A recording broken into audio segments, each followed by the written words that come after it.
ক নম্বরে পড়ে গিয়েছে খ নম্বর কি বলছে, জনাব কাসেমের এপ্রিল মাসের 12, 14, 18 ও 29 তারিখের লেনদেনগুলোকে সাধারণ জাবেদায় লিপিবদ্ধ করো। তো আমরা জানি যে জাবেদার চকে 5টা ঘর থেকে এবং কি কি তারিখ, বিবরণ, ক্ষতিনির্দিষ্ট, ডেবিট টাকা, ক্রেডিট টাকা।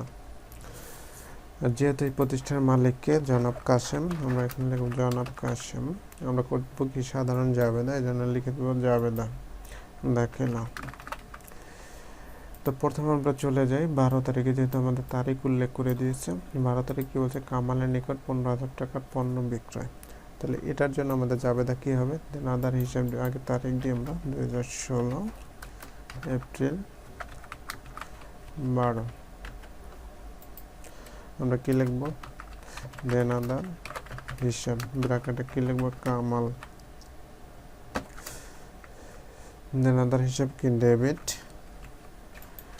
আর কি আমরা বিক্রয় করছি এই জন্য কি লিখবো, বিক্রয় হিসাব ক্রেডিট।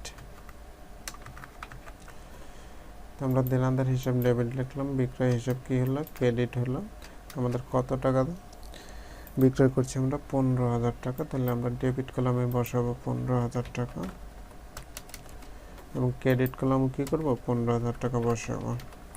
তো আমরা জানি জাবেদা কি করতে হয়, একটা ব্যাখ্যা দিতে হয়। এখানে আমরা ছোট্ট একটা ব্যাখ্যা দিয়ে দেবো, কি লিখবো, ধারে পণ্য বিক্রয় করা হলো। ধারে পণ্য বিক্রয় করলাম, আমরা সেটা জাবেদা করেছি এবং ব্যাখ্যা দিলাম। তাহলে আমাদের 12 তারিখের লেনদেন কিন্তু পোস্টিং করা শেষ। তারপর কি বলছে 14 তারিখে, তো 14 তারিখ কি বলছে, চেকের মাধ্যমে পণ্য বিক্রয়। দেখো 12 তারিখে কি করছিলাম আমরা, ধারে পণ্য বিক্রয়, 14 তারিখ করছি চেকের মাধ্যমে পণ্য বিক্রয়। তাহলে বিক্রয় করছি চেকের মাধ্যমে, তাহলে আমরা কি হবে, আগে তারিখ দিয়ে আমরা এপ্রিল 14, কি হবে, ব্যাংক হিসাব ডেবিট, আর কি করছি আমরা, বিক্রয় করছি, এই জন্য বিক্রয় হিসাব ক্রেডিট। তো কত টাকার পণ্য আমরা বিক্রয় করছি চেকে, 10,000 টাকা, ডেবিট দিকে বসবে 10,000 টাকা। যেহেতু আমাদের বিক্রয় হিসাব ক্রেডিট, তাহলে ক্রেডিট কলামে বসবে কত, 10,000 টাকা। আমরা একটা ব্যাখ্যা দিয়ে দেব, ব্যাখ্যা কি লিখব, চেকের মাধ্যমে পণ্য বিক্রয় করা হলো।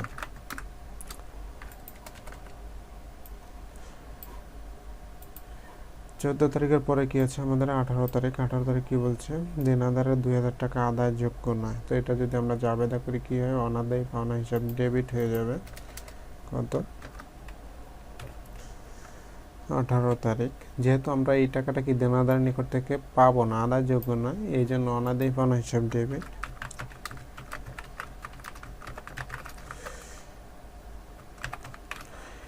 এবং আমাদের ক্রেডিট হবে কি, ক্রেডিট হবে দেনাদার হিসাব। যেহেতু আমরা দেনাদারের নিকট থেকে কি করবো না, টাকা পাবো না, এই জন্য দেনাদার হিসাব কি হবে, ক্রেডিট।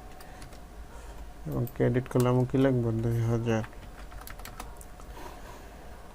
ছোট্ট একটা ব্যাখ্যা দিয়ে দেবো, ব্যাখ্যাটা কি লিখবো, অনাদায়ী পাওনা হিসাব ভুক্ত হলো, বা অনাদায়ী পাওনা হিসাবভুক্ত হলো আমরা লিখলাম। তারপরে কি আছে আমাদের 29 তারিখের লেনদেন কি আছে আমরা একটু দেখি। মালিক ব্যক্তিগত প্রয়োজনে ব্যাংক থেকে উত্তোলন 5,000 টাকা। তাই মালিক যেহেতু ব্যক্তিগত প্রয়োজনে উত্তোলন করছে, আমরা ব্যবসায়ের প্রয়োজনে উত্তোলন করিনি। মালিক যখন ব্যক্তিগত প্রয়োজনে উত্তোলন করে তাহলে উত্তোলন হিসাব ডেবিট, আর যেহেতু আমাদের ব্যবসা থেকে নেয় না, ব্যাংক থেকে নিয়েছে, এই জন্য ব্যাংক হিসাব ক্রেডিট। তাহলে আমরা তারিখ দেব 29, অর্থাৎ মালিক ব্যাংক থেকে নিচ্ছে, আমাদের ব্যবসা প্রতিষ্ঠান থেকে নেয় না, এই জন্য উত্তোলন কি হিসাব ডেবিট, ব্যাংক হিসাব ক্রেডিট। উত্তোলন করছে কত টাকা, 5,000 টাকা। তাহলে আমরা এখানে বসাবো 5,000 টাকা, ক্রেডিট দিকেও বসাবো কত, 5,000 টাকা। আমরা সংক্ষিপ্ত একটা ব্যাখ্যা দিয়ে দেবো, ব্যাখ্যা কি লিখবো, মালিকের ব্যক্তিগত প্রয়োজনে উত্তোলন,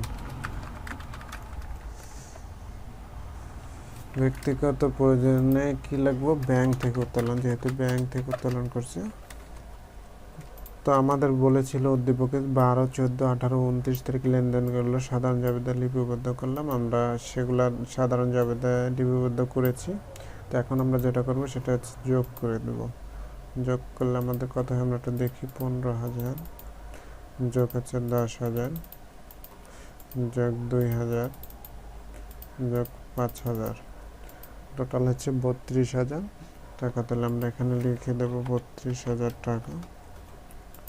কেটে দেখো কি হবে 32,000, এবং কি করব হিসাব সমীকরণ দ্বারা এই অংশটুকু বন্ধ করে দেব। আর যেটা করব অবশ্যই উত্তরটা লিখে দেব। উত্তরটা কি লিখবো? জাবেদার যোগফল 32,000 টাকা। তাহলে আমাদের খ নম্বর অপশনে বলেছিল জনাব কাশেমের এপ্রিল মাসে 12, 14, 18, 29 তারিখে লেনদেনগুলোর জাবেদা লিপিবদ্ধ করা। আমরা জাবেদা লিপিবদ্ধ করলাম। তাহলে খ নম্বর আমাদের